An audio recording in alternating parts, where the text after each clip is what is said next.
सब धर्मों को छोड़ने का मतलब हम धर्म कर्म छोड़ दे नास्तिक हो जाएं, ऐसी बात नहीं। सर्वधर्मान परित्यज्य का अर्थ है कि जिन जिन साधनों को तुमने कल्याण का हेतु माना अथवा मानते हो अथवा उन पर तुम्हें भरोसा है,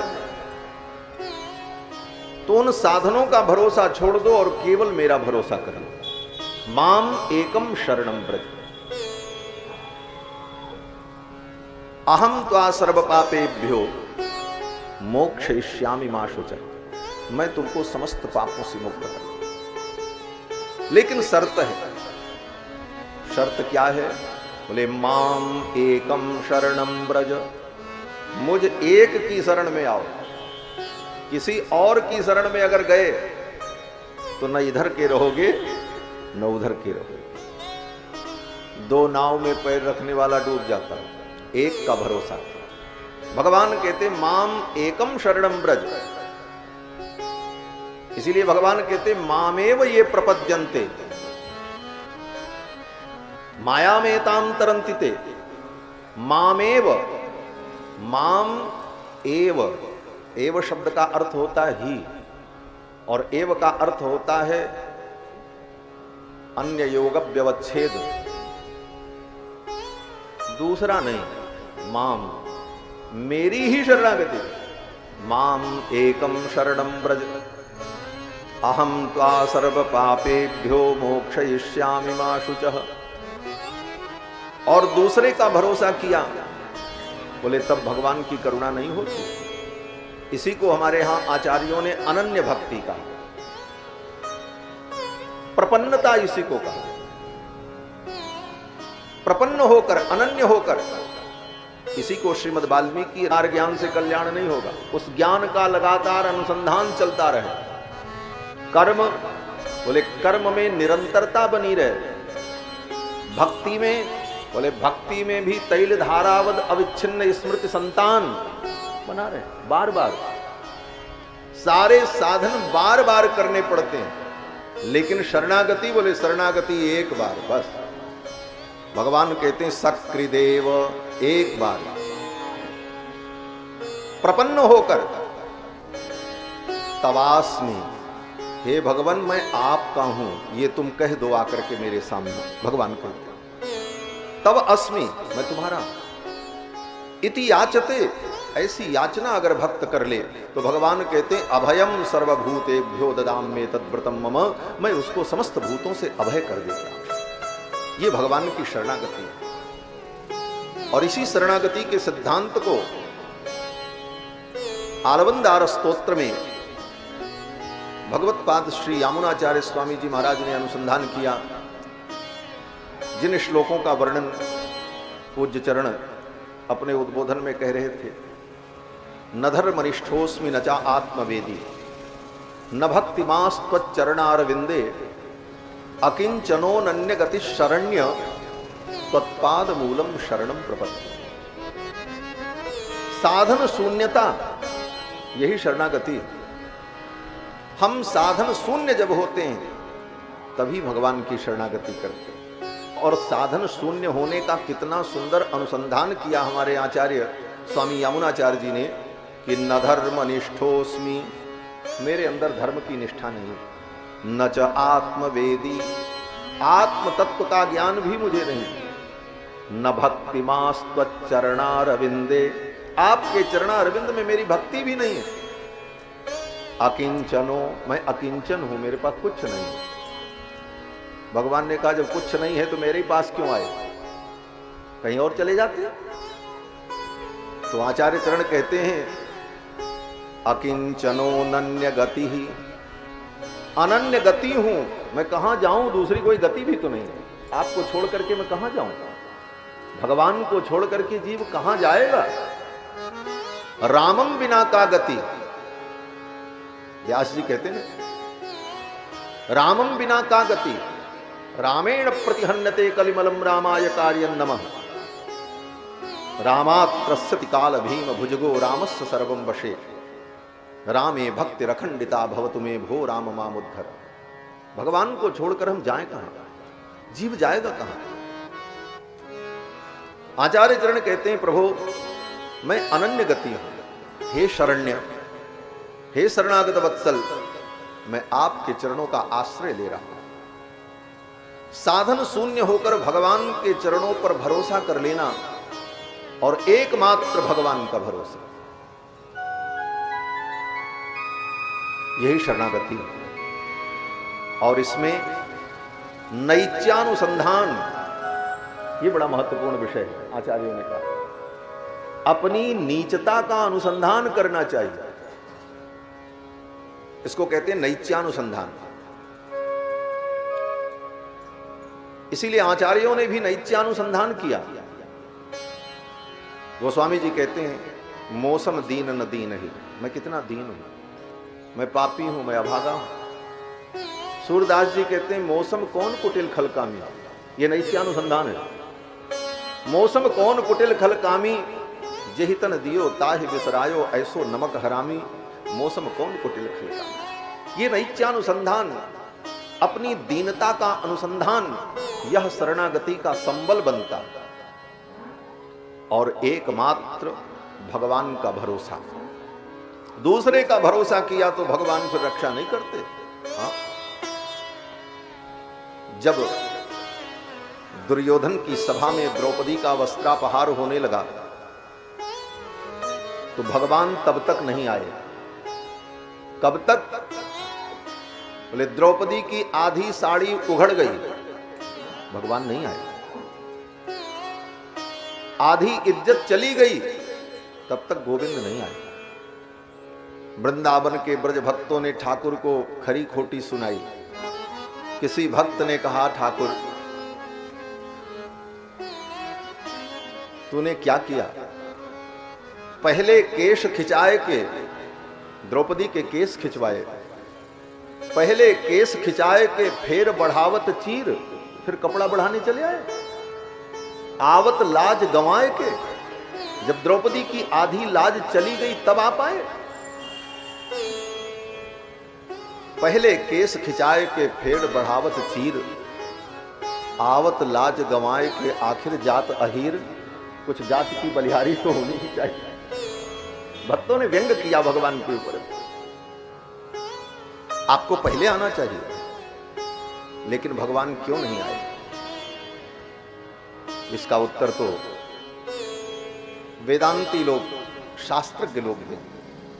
इसका उत्तर यही है कि भगवान इसलिए नहीं आए कि द्रौपदी ने केवल भगवान का भरोसा नहीं किया।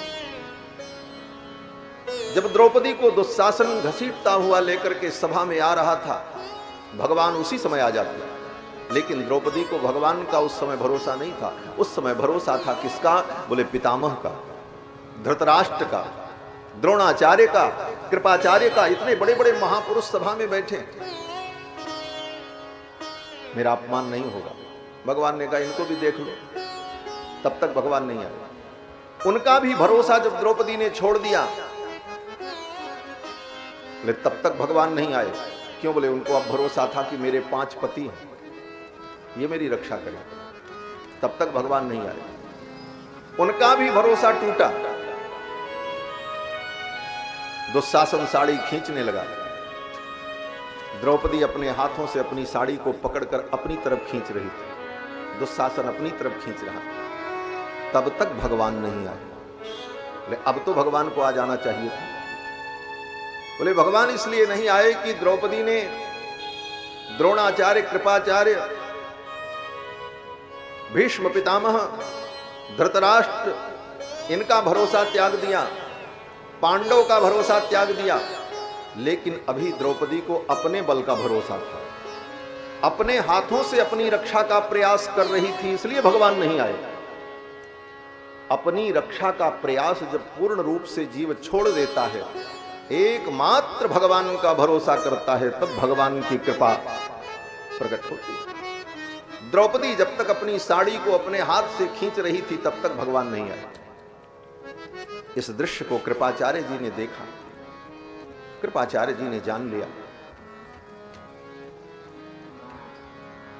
इस समय भगवान को छोड़ करके द्रौपदी की लाज बचाने वाला कोई नहीं। और भगवान गोविंद भी तब आएंगे जब ये गोविंद का भरोसा करेगी। ये तो अभी अपने बल का भरोसा कर रही है, ठाकुर तब तक नहीं आए। तब कृपाचार्य जी ने संकेत कर दिया द्रौपदी को, भगवान पर पूर्ण विश्वास हो ये तभी संभव है जब आचार्य की कृपा हो जीव के ऊपर। आचार्य श्री कृपाचार्य ने इशारे से समझा दिया, तमेव शरणं गच्छ, उस परमात्मा की शरण में। कृपाचार्य के इशारे को द्रौपदी ने समझ लिया और साड़ी के पल्लू को अपने हाथ से छोड़ दिया और दोनों हाथ उठा करके गोविंद को पुकारा, गोविंद द्वारिका वासिन कृष्ण गोपी जनप्रियः कौरवैः परिभूतां मां किं न जानासि केशव। हे गोविंद, हे द्वारिकावासिन, आज कौरव की सभा में मैं अपमानित हो रही हूं, आपको पता नहीं। दोनों हाथ ऊपर उठा करके द्रौपदी ने भगवान को पुकारा, भो कृष्णाच्युत भो कृपालय हरे भो पांडवानां सखे। भो कृष्णाच्युत भो कृपालय हरे भो पांडवानां सखे क्वासि क्वासि सुयोधनाद्यपहृतां भो रक्ष मामातुरम। आज मैं कौरव की सभा में दुखी हो रही हूं, आप मेरी रक्षा करो। और एकमात्र भगवान का जब भरोसा किया अनन्य भाव से द्रौपदी ने, तो भगवान को आने में विलंब नहीं हुआ। और भगवान को आना क्या था, भगवान तो सब जगह हैं, वहीं थे। द्रौपदी के वस्त्र में ही भगवान का अवतार हो गया, वस्त्रावतार भगवान का हो गया। यो वस्त्र संभृत तनु, वस्त्र रूप ही भगवान ने धारण कर लिया। और दुशासन जब साड़ी खींचने लगा तो द्रौपदी ने तो एक रंग की साड़ी पहन रखी थी, लेकिन अब तो साड़ी रंग बिरंगी प्रकट होने लगी। भगवान ही प्रकट हो गए द्रौपदी की साड़ी में, और अनंत परमात्मा का उस वस्त्र में जब आविर्भाव हुआ तो वस्त्र भी अनंत हो गया। दुशासन खींच रहा था, रंग बिरंगी साड़ी प्रकट होने लगी। भक्तों ने बड़ी सुंदर उत्प्रेक्षा की है। भक्तों का भाव है कि सारी बहुवारी बाटे विविध किनारी बाटे, सलमा सितारी भेट मूली दूध छैया, फीकी बाटे गाढ़ बाटे लागल पहाड़ बाटे, मखमली पाट बासिलिक मख नैया, रधवाजू होत आज आगे ठाड़ी होई जात, पूछ लेत काना ते पकड़ दोनों बहिया, मोरे आगे कमरी तू ओढ़ के चरौ लगाए, सारी कहाँ कौला रे सुमैया। रंग बिरंगी साड़ी प्रकट हुई और देखते देखते साड़ी का ढेर लग गया। भक्तों ने बड़ी सुंदर भावना की है कि सुंदर सफेद सब्ज बैगनी हरी पीली ढेरी बहु तेरी नहीं गिनबे में आयो है, लाली और गुलाबी गुल नारी पाट फाल साही काही और बदामी बहु तेरो दर्शायो।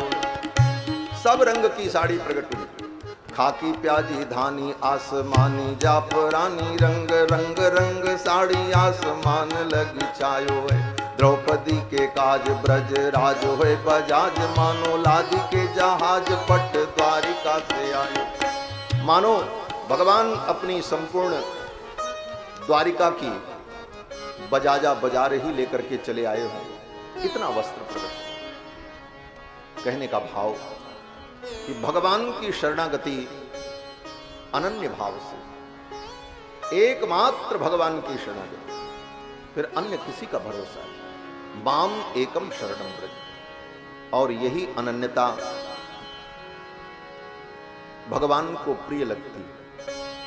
इसीलिए मीरा जी कहती हैं, मेरे तो गिरधर गोपाल दूसरो न कोई, मेरे तो एकमात्र गिरधर गोपाल, फिर दूसरा कोई नहीं। यह अनन्य भाव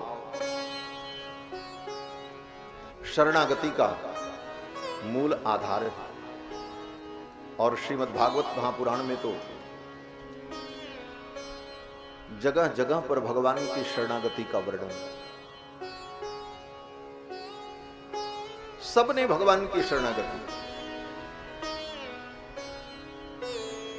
कालिय नाग ने भगवान की शरणागति की।